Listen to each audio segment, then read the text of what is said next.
에베소, 서머나, 버가모, 두아디라, 사데, 빌라델비아, 라오디게아 이렇게 이제 7개 교회를 이제 다 살펴보게 됩니다. 예수님께서 이 7교회들에게 편지를 주시면서 이제 칭찬의 말씀과 또 책망의 말씀, 그리고 권면의 말씀과 이제 경고의 말씀, 그리고 약속의 말씀, 이런 말씀들을 주시죠. 이제 그 중에서 이제 서머나 교회와 빌라델비아 교회, 이 두 교회는 책망 없이 칭찬만 들은 교회였습니다. 그리고 이제 사대 교회와 마지막 라오디게아 교회는 칭찬 없이 책망만 들은 교회입니다.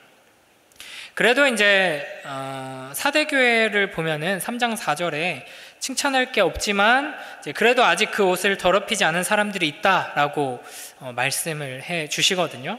그러나 오늘 읽은 이 라오디게아 교회에게 주시는 말씀에는 진짜로 책망밖에 들어있지가 않습니다. 이 7교회에게 주신 말씀들이 다 그 당시 7교회가 이 모든 시대의 교회들을 대표하는 교회들이었기 때문에 결국에는 우리에게 주시는 말씀이고, 이 장유 호산나 교회에게 주시는 말씀일 뿐 아니라 예수 그리스도의 몸된 교회인 우리 각자 한 사람 한 사람에게 주시는 이제 책망이요, 칭찬이요, 권면이요, 경고며 약속의 말씀이다 하는 것을 우리가 기억하면서 오늘도 이 라오디게아 교회에게 주시는 말씀을 통해서 하나님의 은혜를 풍성히 누리는 여러분이 되시길 축복합니다. 먼저 14절을 보면은 이제 예수님께서 어떤 분으로 나타나시냐면 아멘이시오, 충성되고 참된 증인이시오, 이렇게 나타납니다. 우리가 아멘이라는 말 많이 쓰죠. 뭐 찬양 끝나고 말씀 다 읽고 또 아멘하고, 또 설교 시간에도 이렇게 아멘으로 화답하는 경우가 많은데 이게 무슨 의미인지 모르고 쓰는 분도 있을지 몰라요. 이 아멘이라는 말은 네, 그렇습니다, 참으로 그렇습니다, 이런 뜻인데 히브리어예요. 히브리어고 번역하면 진리라는 뜻입니다. 그래서 예수님을 아멘이다 라는 것은 진리의 하나님이라는 표현과 똑같다고 볼 수 있습니다. 근데 지금 여기서 예수님을 수식하는 표현들이 라오디게아 교회는 정반대로 적용된다고 보면 됩니다. 그러니까 예수님은 진리의 하나님이신 예수 그리스도 아멘이신데, 라오디게아 교회는 이제 진리가 없고 진실하지 못한 교회고요. 예수님은 충성되시며 참된 증인이시지만 지금 라오디게아 교회는 충성되지 못하고, 그렇기 때문에 참된 증인으로서 그 그리스도를 증거하고 있지 못하다 하는 것을 이제 드러내 보여주면서 예수님께서 나타나십니다. 그래서 이제 19절에서 뭐라고 말씀하시는지 보면은, 자, 우리 15절, 16절 함께 읽어볼까요? 자, 15절, 16절입니다. 시작. 내가 내 행위를 아노니 내가 차지도 아니하고 뜨겁지도 아니하도다. 내가 차든지 뜨겁든지 하기를 원하노라. 내가 이같이 미지근하여 뜨겁지도 아니하고 차지도 아니하니 내 입에서 너를 토하여 버리리라. 아멘. 예수님께서 지금 책망하시는 게 뭐예요? 뜨겁지도 않고 차갑지도 않다, 미지근하다 하는 것을 두고 책망하십니다. 그러니까 미지근하지 말고 뜨겁든지 차갑든지 둘 중 하나 해야지, 너 왜 미지근하냐 하면서 지금 책망하시는 거거든요. 이게 이제 어떤 의미일까, 이걸 아는 게 중요하겠죠. 이제 여러분 중에도 이제 얼주가 계시죠. 이제 한겨울에도 아이스 아메리카노를 드시는, 저도 조금 그렇거든요. 그래서 한겨울에도 이제 냉장고에서 오랫동안 있어서 차가워진 물이 아니면은 안 마십니다. 근데 이제 그게 건강에 안 좋다고 하더라고요. 좀 미지근하게 먹는 게 건강에 좋다 그래서 요즘은 일부러 조금 아이스 음료를 잘 안 마시려고 하는데, 우리 하나님께서도, 우리 주님께서도 얼주가여서 미지근한 건 절대 안 먹는다. 이제 음료수는 차갑게, 국은 뜨겁게. 그래서 막 밥상머리에서 국이 식으면은 이제 국이 왜 이렇게 식었어 하면서 이제 다시 차려와, 이러는 이제 모습인 것처럼 이해하기가 힘들죠. 왜 뜨겁고 차가워야지 미지근하면 안 된다라고 하시느냐. 어떤 분들은 이제 이걸 해석하면서 이제 애매하게 이도 저도 아닌 모습으로 하나님 앞에 서 있으면 안 된다 라는 교훈이라고 해석을 합니다. 전혀 틀린 건 아닌데, 그러니까 이런 거죠. 뜨겁거나 차갑거나 왼쪽이냐 오른쪽이냐, 뭐 옳고 그르고 딱 정확하게 이제 자기의 입장을 정해야지 뭐 이도 아니고 저도 아니고 뭐 그리스도인인 것 같긴 한데 세상에도 발을 걸치고 있고 이제 세상에 속한 것 같긴 하지만 또 예배는 드리고 막 이렇게 애매하게 있지 말고 뜨겁든지 차갑든지 해라, 이런 의미라고 이제 해석을 합니다. 근데 이제 자세히 좀 살펴보면 조금 이상하죠. 이제 둘 중에 하나를 고르라라고 하는데 이제 그리스도인으로서 뜨겁게 주님을 사랑하는 것 좋죠. 근데 차갑게 아예 돌아서서 나는 그럼 세상에 속하겠다. 너 뜨겁든지 차갑든지 둘 중에 하나 빨리 골라. 근데 차갑게 돌아서는 것보다는 그냥 미지근하게라도 주님 가까운 데에 있는 게 낫지 않겠어요? 그러니까 뭔가 조금 왜 뜨겁거나 차갑거나를 요구하시는지 정확하게 이해하기는 힘듭니다. 또 어떤 사람들은 그래서 이게 이제 열정에 대한 거다, 우리가 열정적으로 뜨겁게 예배하고 사랑하고 섬기고 그렇게 해야 한다는 말씀이다 라고 이야기를 하는데, 물론 이제 뒤에 19절에 가면은 열심을 내라라는 이제 권면이 있어요. 이제 그렇기 때문에 이제 열정적으로 뜨겁게 신앙생활을 해야 한다는 교훈인 것처럼 들리기도 하지만 또 차가운 게 걸려요. 차갑게 신앙생활 안 하는 것보다는 미지근하게라도 뭔가 하고 있는 게 낫잖아요. 그래서 또 이제 어떤 사람들은 이 뜨거운 거는 우리의 심장에 대한 거고 차가운 거는 우리의 지성에 대한 거다. 그래서 이제 뜨겁게 이제 열정적으로 사랑하면서 머리는 차갑게 이제 지성을 활용해라, 뭐 이렇게 해설을 하기도 하는데 이것도 명확하지 않죠.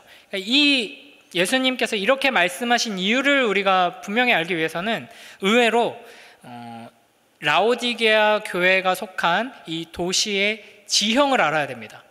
굉장히 특이하죠. 그러니까 이 성경을 묵상하고 배우고 하나님 말씀대로 우리가 살기 위해서 그냥 내가 아무 배경 지식 없이 기도 많이 하고 말씀을 읽는다고 그 말씀을 통해서 하나님께서 주시는 메시지를 정확하게 판단할 수 있는 게 아니에요. 그렇다고 해서 우리가 이제 기도하고 주님께서 조명해 보여주시는 방향으로 가면은 이제 어긋나진 않지만 이제 정확한 의미를 깨닫기 위해서는 이렇게 설교를 통해서 또 성경 공부를 통해서 훈련을 통해서 배워야지만 알 수 있는 것들이 분명히 있습니다. 그래서 이제 목회자들의 역할이 중요한 거죠. 그러니까 이 라오디게아라는 도시는 지금까지 7교회에 나온 도시가 한 군데 빼고는 다 그래도 크고 부유한 도시였잖아요. 근데 그 중에서도 가장 부유한 도시라고 할 수 있습니다. 그래서 이 지금의 터키가 있는 그 지역, 성경에서는 소아시아라고 불리는 그 지역에 있는 큰 도시들 중에서 가장 부유한 도시였고요. 교통의 중심지이기도 했고 또 은행업이 발달했다고 합니다. 그래서 로마 곳곳에서 이제 은행을 이용하기 위한 사람들이 몰려들기도 했고요. 또 지금으로 치면은 이제 명품 옷으로 유명한 도시였습니다. 그래서 양모로 지은 최고급 옷들이 생산되는 도시이기도 했습니다. 그리고 이제 이곳에 라오디게아에 의과대학이 있어서 여기서 이제 전 로마의 아주 유명한 안약이 개발되어서 특산품으로 팔리기도 했고요. 이렇게 아주 장점이 많고 부유한 도시인데 한 가지 치명적인 약점이 하나 있었습니다. 그게 뭐냐면 물이 부족하다는 거예요. 그래서 이 라오디게아는 근처에 있는 다른 두 도시에서 수로를 연결해서 물을 공급받습니다. 사진을 하나 보여주시면 당시 이제 유적인데 이런 식으로 이제 수로를 만들고요. 또 이제 로마 그 시내 안에 보면은 로마는 수로를 또 높은 다리처럼 높이 쌓아서 이제 수로를 만들기도 하거든요. 그러니까 이런 식으로 이제 옆에 두 개의 도시가 있었는데요. 히에라볼리라는 도시와 골로세라는 도시에서 이런 수로를 통해서 물을 끌어와서 사용했습니다. 근데 이제 이 히에라볼리는 뭐가 유명했냐면 온천이 유명했습니다. 한 10km 정도 북쪽으로 떨어진 도시였는데 거기서 이제 온천물이 흘러내리면서 석회가 좀 많이 포함된 온천물이어서 이제 온천이 나오면서 그 지역이 다 하얗게 변하는, 그래서 사진을 보여주시면 지금도 온천이 유명합니다. 저게 이제 눈이 쌓인 게 아니라 이제 물 안에서 이제 석회가 이제 나와가지고 저렇게 다 쌓이고 굳어서 저렇게 하얗게 된 건데, 이렇게 온천이 아주 유명해가지고 로마의 높은 관료들, 뭐 황제, 특히 이제 클레오파트라도 몸이 안 좋거나 할 때는 이제 히에라볼리에 가서 온천욕을 즐겼다라는 기록이 많이 남아 있습니다. 그러니까 이제 그 당시 사람들은 이 온천에 아주 좋은 효능이 있다고 생각했어요. 그래서 몸이 아픈 사람, 또 지친 사람들 가서 온천을 하고 이제 병이 낫기를 바랬던 거죠. 그래서 당시에 어떤 치료와 건강의 중심지로서 역할을 했던 도시가 이제 이 히에라볼리라는 도시였고, 그 핵심이 되는 온천수를 수로로 끌고 와서 라우디게아가 이제 사용한 것이죠. 그리고 이제 동쪽으로 16km 정도 조금 더 떨어져 있는데 골로세라는 도시에서는 뭐가 유명했냐면 아주 맑고 차가운 물이 유명했습니다. 그래서 한여름에도 이 지역이 굉장히 건조하고 더운 곳이거든요.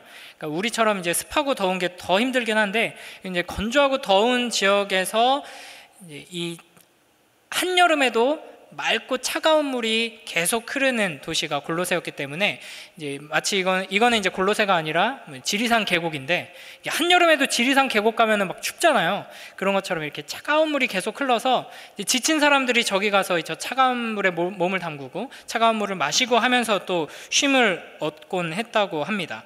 그러니까 이 두 도시에서 뜨거운 온천수와 이제 차가운 물을 수로를 통해서 공급받아서 사용하는 게 라우디게아라는 도시였습니다. 그러니까 이 배경을 두고 우리가 예수님의 차든지 뜨겁든지 해라 라는 말씀을 이해해야 하는 것이죠.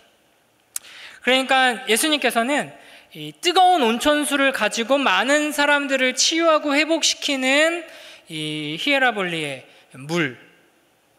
물처럼 되던지, 아주 차가운 물로 더위에 지친 사람들의 기력을 회복시켜주는 골로새 그 차갑고 맑은 물처럼 되든지 해야지, 너는 이도 저도 아닌 아무 쓸모없는 미지근한 물이다 라고 말씀하시는 겁니다.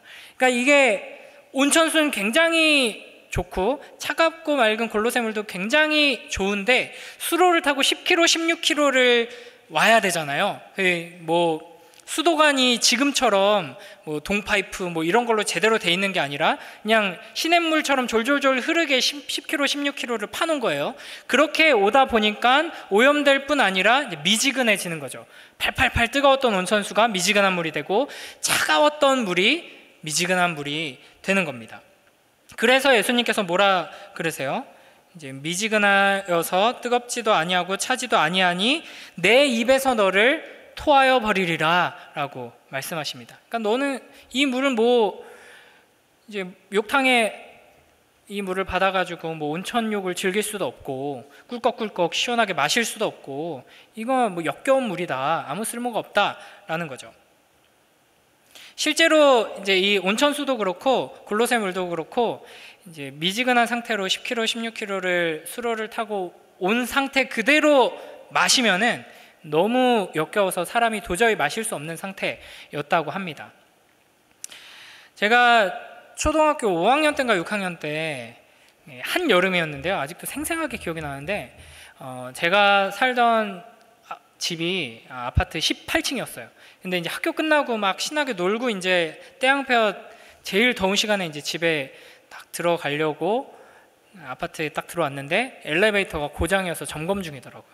근데 이제 볼일은 빨리 보고 싶고 집에 빨리 가야 되는데 아파트 18층까지 어떻게 하지 하다가 도저히 안 되겠어가지고 그냥 올라갔어요. 18층까지 땀을 뻘뻘 흘리면서 진짜 온몸이 불타는 것 같더라고요. 진짜 땀이 그냥 이제 막 흐르더라고요. 그래서 집에 들어가자마자 이제 화장실로 달려가서 볼일을 보고 이제 냉장고 문을 열고 보리차를 벌컥벌컥 마셨거든요. 근데 그 꿀꺽 하고 나서 우엑 하고 토했습니다. 알고 봤더니 그게 보리차가 아니라 멸치다시 물이었더라고요. 어머니가 이제 요리를 하려고 이렇게 멸치다시물을 미리 이렇게 해놓은 거를 좀 보리차인 줄 알고 꿀꺽꿀꺽 마셨는데 한 3번, 2번, 3번 꿀꺽꿀꺽 하고 웩 하고 토했는데 그게 한번 토하고 끝나는 게 아니라 그 역겨움이 계속 남더라고요. 근데 이 멸치다시물 그런 식으로 드셔본 적 있는지 모르겠는데 그 요리에 쓰면 찌개나 국에 국물로 쓰면 굉장히 맛있잖아요. 근데 그걸 그냥 차가운 상태로 꿀꺽꿀꺽 마시니까 진짜 너무 비리고 역하더라고요. 그러니까 지금 예수님께서 이 라오디게아 교회를 향해서 이런 식으로 말씀하시는 겁니다. 근데 이게 자세히 생각해 보면 굉장히 무서운 거예요.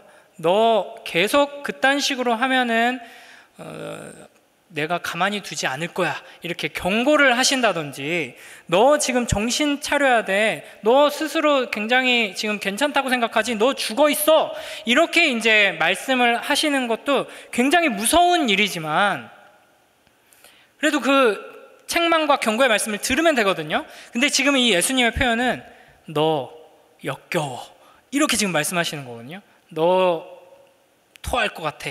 그러니까 이제 여러분이 그런 표현을 듣는다고 생각해 보세요. 부모님에게나 뭐 친구에게 난 요즘 너 그런 식으로 행동하는 거 난 너무 마음에 안 들어가지고 너 진짜 고쳐야 될 것 같아, 막 이렇게 대놓고 이야기를 한다든지 뭐 이렇게 공격하는 말을 한다든지 하면 상처가 되겠죠. 그런데 그것보다 훨씬 비교할 수 없을 만큼 큰 상처가 되는 말이 너 역겨워, 이거거든요. 이거 보통 이제 연인이 헤어질 때 밥 먹는 모습도 꼴보기 싫고 뭔가 그냥 숨만 쉬어도 꼴보기 싫다, 역겹다, 이렇게 되면 이제 헤어지게 되는 거거든요. 그러니까 예수님께서 너를 토해내겠다, 지금 이렇게 말씀하시는데요. 이게 이제 구약에도 이런 표현이 등장합니다. 우리 레위기 18장 25절하고 28절 한번 읽어볼까요? 자, 화면 한번 띄워주시죠. 레위기 18장 25절 그리고 28절 한번 읽어보겠습니다. 시작. 그 땅도 더러워졌으므로 내가 그 악으로 말미암아 벌하고 그 땅도 스스로 그 주민을 토하여 내느니라. 너희도 더럽히면 그 땅이 너희가 있기 전 주민을 토함같이 너희를 토할까 하노라. 아멘. 이게 이제 약속의 땅에 들어간 이스라엘 백성들이 거기서 계속 죄를 지으면서 그 땅을 더럽히면 그 땅이 그 죄로 가득한 이스라엘 백성들을 역겨워서 토해버릴 거다. 그 약속의 땅에서 더 이상 살지 못하고 내쳐진다 하는 말이죠. 그러니까 뜨겁든지 차갑든지 하지 않고 계속 미지근한 상태로 있다가는 주님께서 너희를 역겨워서 토해버리신다. 너희는 더 이상 주님과 함께하지 못하고 이제 쫓겨나게 된다 하는 말씀입니다. 그러니까 정리하자면 주님께서 토해내버리겠다, 역겹다라고 하시는 이유는 열정이 없어서라든지 이도 저도 아니고 제대로 결정하지 않고 양다리를 걸치고 있어서라든지 이런 게 아니라 뜨거운 온천수와 같이 차가운 골로새 그 물과 같이 사람을 치유하고 회복시키고 살리는 어떤 그런 능력을 발휘하지 못하고 아무짝에도 쓸모없는 모습이 되어 있는 라오디게아 교회를 향한 이제 책망이라고 할 수 있습니다. 그래서 이제 너희가 뜨겁든지 차갑든지 해라 라는 말은 사람을 살리는 그 능력을 발휘해라, 쓸모 있는 존재가 되라, 예수 그리스도의 생명을 가지고 그 복음을 가지고 살아 역사하는 그 모습을 보여라 라는 것입니다.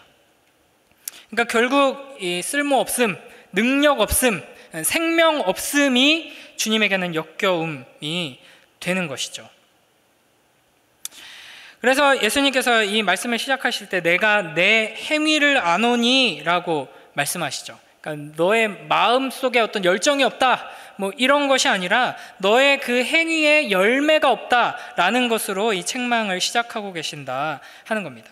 물론 이제 아까도 말씀드렸다시피 이제 19절에 가면은 열심을 내라라고 하셔요. 그러니까 어떤 열정이 필요하다 하는 이제 초점으로 맞출 수도 있지만, 그리고 이 열정이 있어야지 또 열매를 맺게 되는 것도 일정 부분 사실이지만, 신앙의 열정이 반드시 바른 열매로 연결되는 건 아니거든요. 유대인들만 봐도 하나님을 향한, 하나님 나라를 향한, 말씀을 향한 열정이 얼마나 넘쳤어요. 그런데 그 열정을 가지고 사람들을 율법으로 옥죄고 예수 그리스도를 핍박하고 죽이는 대로 나아갔던 것이죠. 그래서 결국 이 주님 보시기에 토할 수밖에 없는 역겨운 모습을 가지고 있다고 책망받은 라오디게아 교회는 그리스도인이라는 이름을 가지고 교회라는 이름으로 모여 있지만 예수 그리스도께서 행하신 그 일을 전혀 행하지 않고 있는, 사람을 살리지도 못하고 치유하지도 못하고 회복시키지도 못하는 그 생명의 증거가 전혀 없는 죽어있는 모습이다라고 할 수 있습니다. 그래서 17절에서 이렇게 책망하시는 거죠. 우리 17절 말씀도 함께 읽어볼까요? 오늘 본문 17절 함께 읽습니다. 시작. 내가 말하기를 나는 부자라 부요하여 부족한 것이 없다 하나 내 공고한 것과 가련한 것과 가난한 것과 눈먼 것과 벌거벗은 것을 알지 못하는도다. 아멘. 이제 7번째 교회증 오고 나니까 대부분 좀 비슷하죠. 맥락이 비슷하고 말씀하시는 게 비슷합니다. 그러니까 이 라오디게아 교회는 아까 말씀드렸다시피 굉장한 부자 도시 안에 있는 교회예요. 그래서 이 교회도 상당히 부요했을 것입니다. 그래서 안심하고 있었던 거죠. 우리는 영적으로 건강하다, 영적으로도 부요하다라고 생각하고 자만하고 있었던 것 같습니다. 그러나 주님께서 딱 지적하시죠. 너는 내가 부자다, 부유하다, 부족한 것이 없다 이렇게 말하고 있지만 너는 공고하고 가련하고 가난하고 벌거벗었다, 그걸 전혀 알지 못하는구나 라고 책망하고 계시는 겁니다. 누가복음 12장에 가면은 이런 비슷한 사람이 등장하죠. 한 부자에 대해서 예수님께서 이야기하시는데 이제 누가복음 12장 17절부터 보면은 한 부자가 이제 농사가 잘 돼가지고 그 자기가 거둔 것들을 이제 창고에 쌓아두면서 와, 창고가 모자란다, 창고를 더 크게 지어야겠다라고 하면서 내 영혼아 여러 해 쓸 물건을 많이 쌓아두었으니 평안히 쉬고 먹고 마시며 즐거워하자 이렇게 말합니다. 그러나 예수님께서 뭐라고 하세요? 네 영혼을 내가 오늘 밤 찾아가면은 네가 창고에 쌓아놓은 그게 다 무슨 소용이냐 이렇게 말씀하시거든요. 그러니까 라오디게아 교회가 이런 어리석음에 빠져 있는 것이죠. 경제적으로 여유가 있고 많은 것을 가지고 있다 보니까 그게 바로 하나님께서 우리에게 주신 축복이다라고 생각한 거예요. 그러니까 나는 영적으로 안전해라고 생각하고 있었던 것이죠. 그러나 실제로는 영적으로 가난한 처지에 있었고 무능력한 처지에 있었기에 예수님께서 보시기에는 역겨운 모습이었던 것입니다. 그러니까 우리가 이제 이런 착각에 빠지지 말아야 하는데, 어떤 우리가 원하던 일이 이루어지고 내가 뭐 하는 일이 잘 되고 좋은 일이 생기고 하면은 하나님이 축복해 주셨어, 하나님의 은혜를 베풀어 주셨어 라고 생각하기 쉬워요. 그렇게 생각해야 마땅하죠. 네, 마땅합니다. 우리에게 일어나는 모든 좋은 일은 하나님께서 우리에게 주시는 축복이라고 할 수 있죠.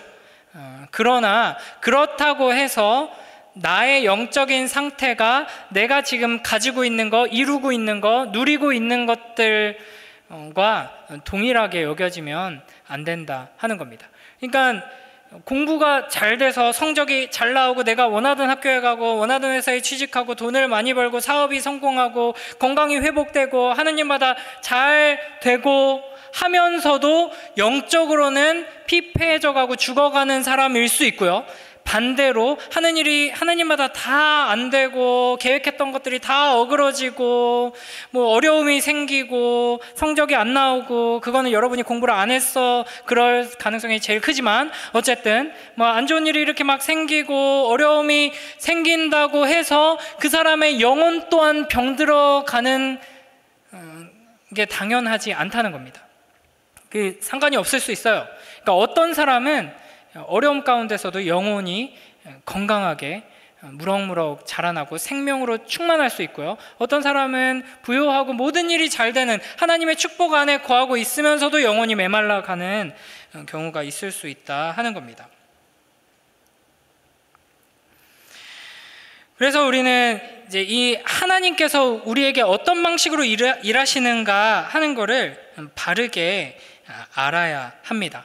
그러니까 1차원적으로 하나님께서 우리에게 주시는 축복을 이제 나의 영적인 상태와 연결하는 그런 습관을 버릴 필요가 있죠. 그러니까 이 라오디게아 교회는 많은 것들을 가지고 누리고 있다는 것이 걸림돌이 되어서 영적으로 이제 죽어가고 역겨운 모습이 되어가고 있었던 겁니다. 그래서 우리에게 어떤 자세가 필요하냐, 우리가 뭐 크던 작던, 많이 가졌던 적게 가졌던, 가진 게 없던, 어떤 이제 겉으로 보기에 어떤 상태이던 간에 우리의 영혼은 하나님 앞에서 항상 빈손임을 잊지 말아야 하는 겁니다. 그러니까 내가 통장에 돈이 가득해도 하나님 앞에서는 나는 항상 빈털털이고, 내가 아무것도 가진 게 없어도 마찬가지로 하나님 앞에서 빈털털이어서 우리는 하나님 앞에 계속 그 은혜를 구해야 하고, 그렇게 구하는 자들에게 주님께서는 풍성하게 주십니다. 그 주님께서 주시는 걸 가지고 받아 누릴 때 우리의 영혼이 참된 부요함을 가질 수 있는 것이죠. 그래서 십자가의 능력도 없고 영원한 생명도 없고 그 생명에 역동하는 그 일하심도 경험하지 못하면서 내가 기도했던, 내가 원하던 그 소원들이 다 이루어지고 내가 계획했던 대로 차근차근 잘 되어간다, 사업이 잘 된다, 통장에 돈이 쌓인다, 집값이 오른다 라고 해서 하나님 앞에서 내가 행복하다, 만족하면서 그렇게 살아가면 안 된다 하는 거죠. 저도 사실 며칠 전에 통장에 100만 원 넘게 갑자기 찍혔더라고요. 이 돈이 뭐지? 하면서 봤더니 이제 제 통장은 100만 원 정도 찍히면은 아주 티가 많이 나거든요. 근데 봤더니 나라에서 무슨 지원금, 경력금, 무슨 장려금 이런 게 이제 입금이 됐더라고요. 저도 모르게 혼자 있었는데 한박 웃음을 짓게 되더라고요. 잔고가 확 늘었네, 거의 막 2배 가까이 늘었네, 막 이러면서 미소를 지으면서 집에 가면서 뭘 좀 사가야겠다, 과일을 좀 사가야겠다 라고 하다가 그런 제 모습을 제가 보고 좀 충격을 받았습니다. 나를 미소 짓게 하고 기쁘게 하고 만족스럽게 하는 게 이 잔고구나, 이런 생각을 하게 되더라고요. 이게 이제 우리의 모습입니다. 그래서 계속 깨어서 기도하며 말씀 붙들고 우리가 어떤 존재인지를 잊지 말아야 하는 것이죠. 돈이 있던 없던 우리는 항상 가난한 자로 주님 앞에 서서 주님께서 주시는 그 은혜를 간절히 구하며 그것을 받아 거기에서 만족함, 풍성함, 부요함을 누려야 하는 자들이다 하는 것입니다. 그래서 우리 모두가 이 세상적인 기준으로 내가 가진 것, 내가 이룬 것을 가지고 내가 잘 가고 있는가를 판단하는 어리석음에 빠져 있지는 않은지를 돌아보면서 주님 앞에 바르게 서는 우리 모두가 되길 축복합니다. 그럼 이제 어떻게 해야 하느냐? 자, 18절 한번 읽어볼까요? 자, 오늘 보면 18절 함께 읽습니다. 시작. 내가 너를 권하노니 내게서 불로 연단한 금을 사서 부요하게 하고 흰 옷을 사서 입어 벌거벗은 수치를 보이지 않게 하고 안약을 사서 눈에 발라 보게 하라. 자, 예수님께서 3가지를 말씀하세요. 금을 사라, 흰 옷을 사라, 안약을 사라. 근데 이 3가지가 다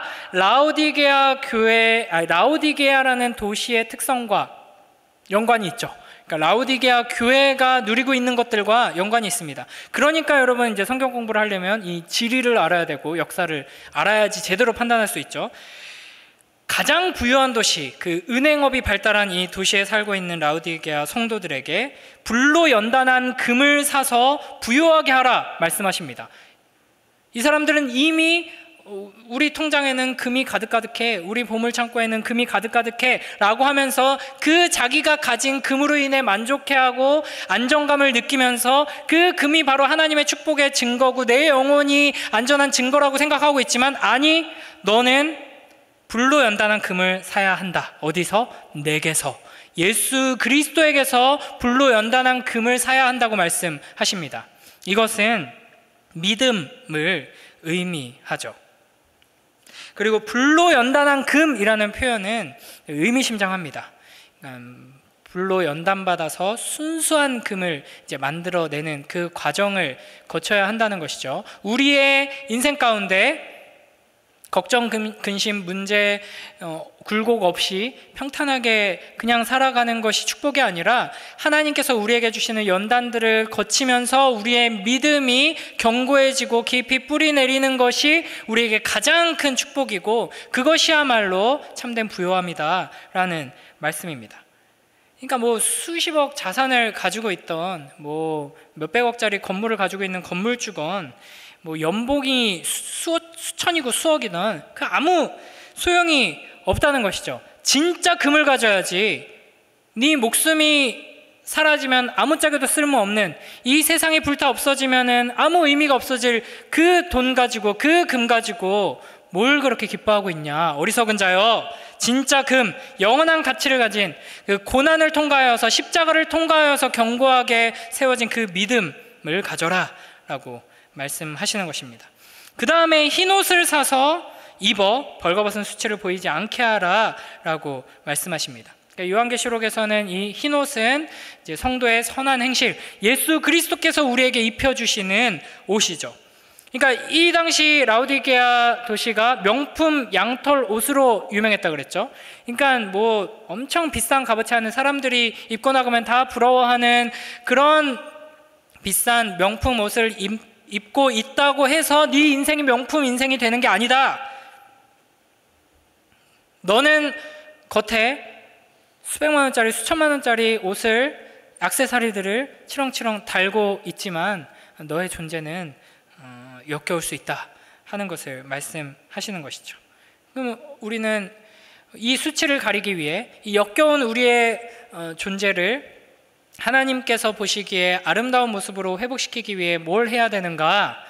더 좋은 옷을 찾아서 사 입는 것이 아니라 예수 그리스도께서 우리에게 주신 그 옷을 입어야 한다 하는 것이죠. 우리를 대신해 예수 그리스도께서 십자가에서 하나님께 너는 진정으로 역겹다 라는 소리를 들으시면서 토해내 버림 당하셨습니다. 그 예수 그리스도께서 마련하신 의의 옷을 입는 자들만이 수치를 가릴 수 있게 되고, 하나님 앞에서 너 역겨우니까 저리 꺼져 라는 말을 듣는 것이 아니라 너는 너무나도 아름다운 나의 자녀다 라는 말을 들으며 주님께 나아갈 수 있게 되는 것이죠.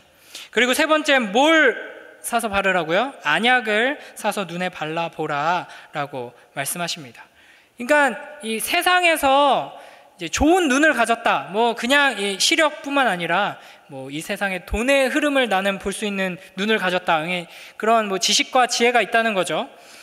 뭐 귀한 것이죠. 그리고 아주 귀한 것입니다. 어떻게 사용하느냐에 따라서 아주 귀한 것인데, 그런 세상을 보는 눈을 우리가 잘 가져야 하지만, 또 여러분이 서 있는 그 자리에서, 또 여러분이 일하고자 하는, 또 살아내고자 하는 그 삶의 자리에서 세상을 넓게 보고 또 이제 더 깊이 있게 볼 수 있는 그런 눈이 필요하지만, 영적인 눈이 열리지 않으면 아무짝에도 쓸모가 없다 하는 것이죠.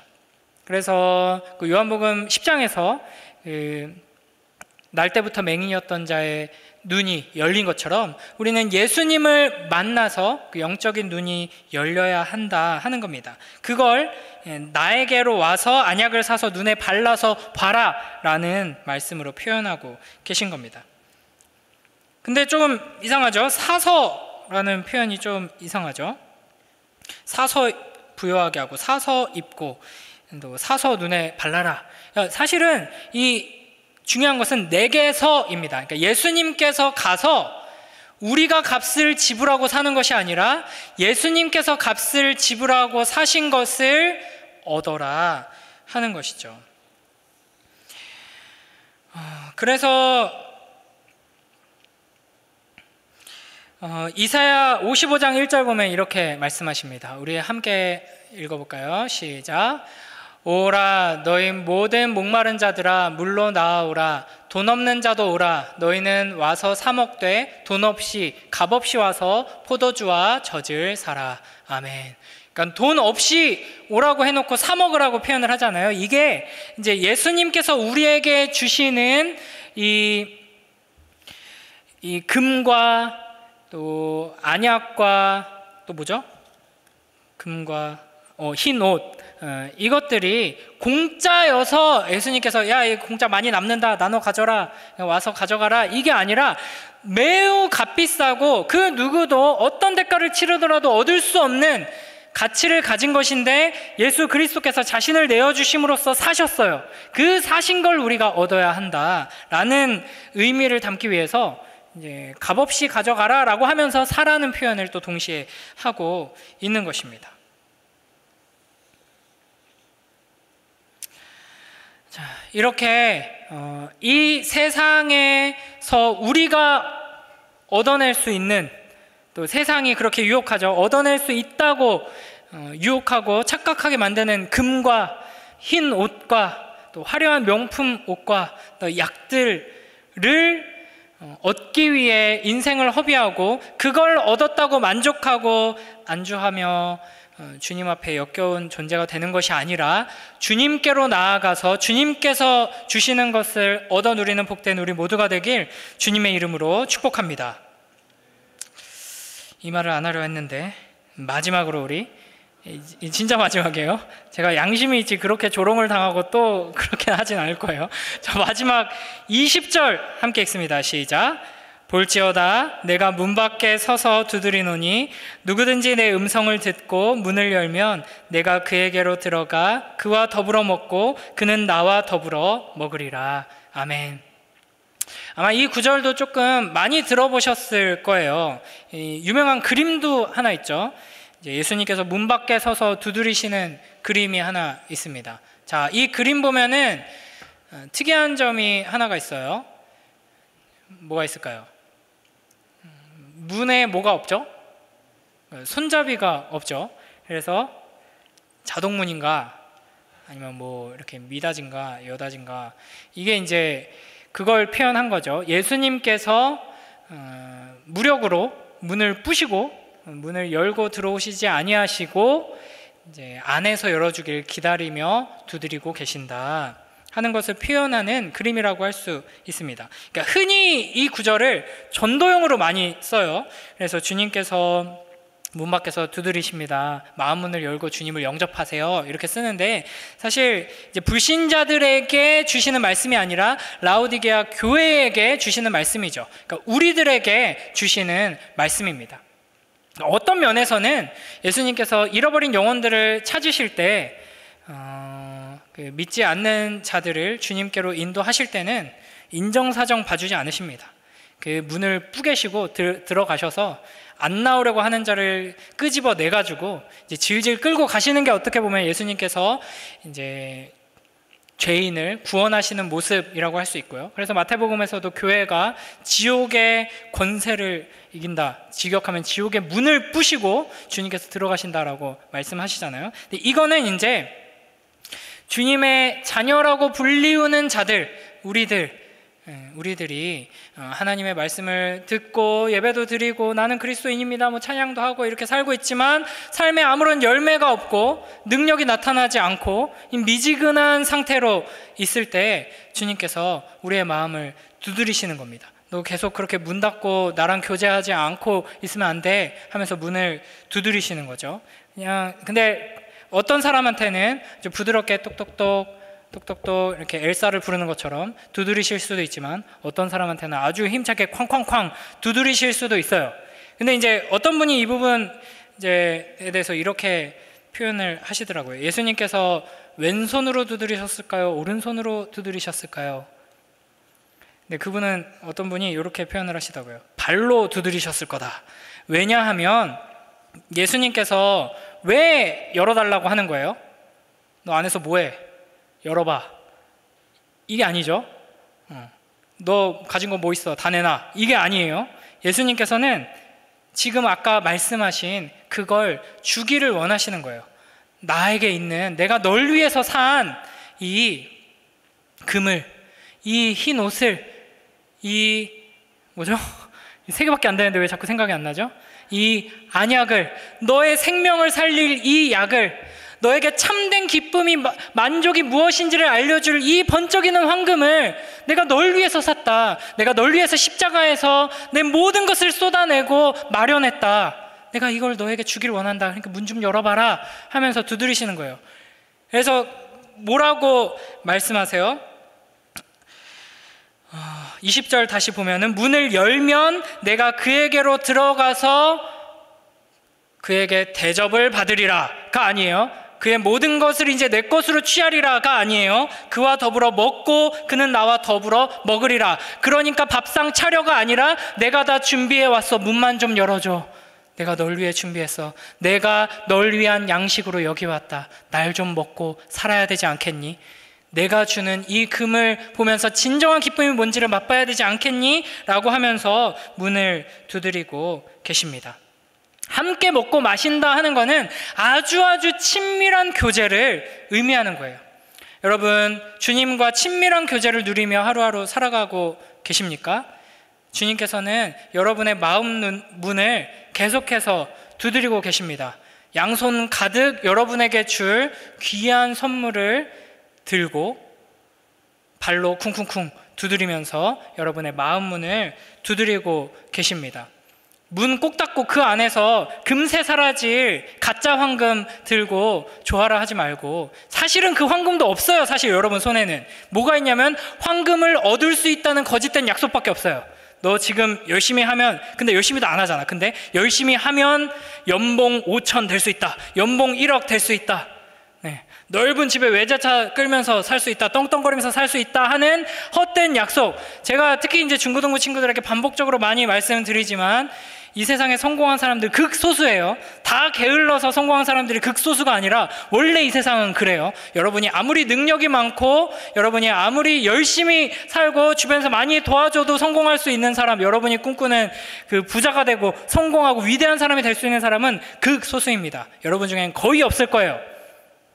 그러니까 이 세상이 약속하는 그 가짜 황금 보면서 희죽희죽 웃는, 이제 나라에서 100만 원 들어왔다고 희죽희죽 웃는 저처럼 희죽희죽 웃는 어리석은 자가 되지 말고, 하나님께서 예수 그리스도를 통해 우리에게 주시는 귀한 선물들을 매일매일 소유하고 맛보고 누리며 살아가는 복된 우리 모두가 되길 주님의 이름으로 축복합니다. 그래서 왜 그래서가 나오는지는 다 아시겠죠?